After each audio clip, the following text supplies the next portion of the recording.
החיים נעשים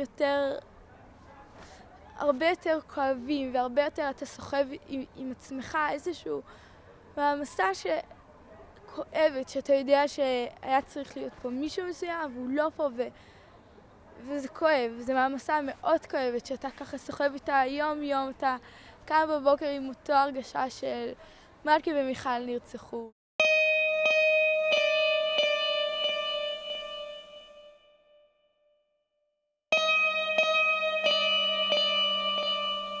יתברכו בו כל גויים יאשרוהו, ברוך אדוני אלוהים אלוהי ישראל, נשא נפלאות כבודו, השם כבודו לעולם, וימלא כבודו.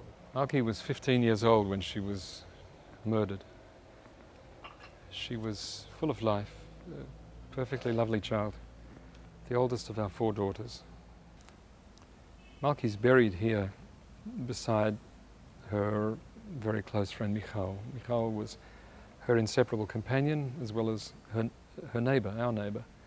The pictures that we have of Malki show a child who has no room for any smile larger than the one she already has. When she smiled, her entire face was affected by the smile. There was no more room. It was from ear to ear. Her eyes had to close in order to make space for the smile. Not having her smile, not having her lovely presence in our home, in our lives, it is impossible to get used to.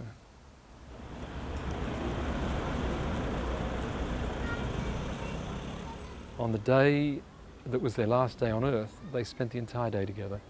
It was a school holiday day in the summer.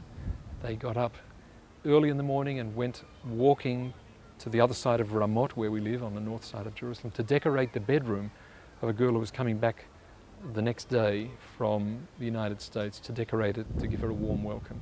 And at lunchtime, they made their way into the center of the city in order to get to a meeting on the south side of the city, but they stopped in order to eat lunch, and they decided to go to Sbarro.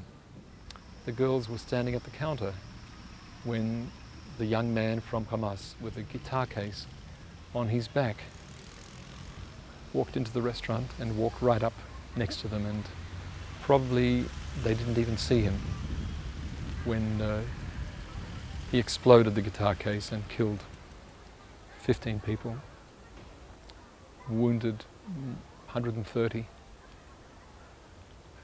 and changed a lot of lives.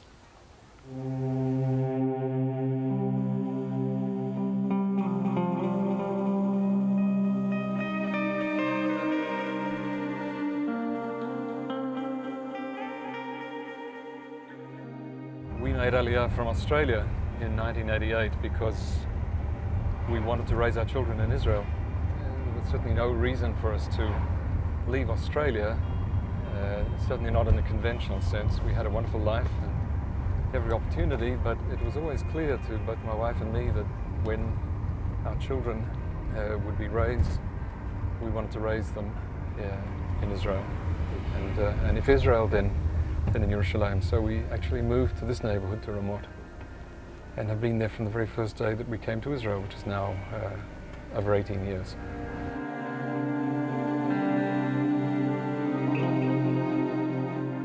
I have pictures at home of people dancing in the streets on the day that Malki and Michal and 13 other people were murdered in the center of Jerusalem. This was an act that brought them such joy that they had to dance in the streets.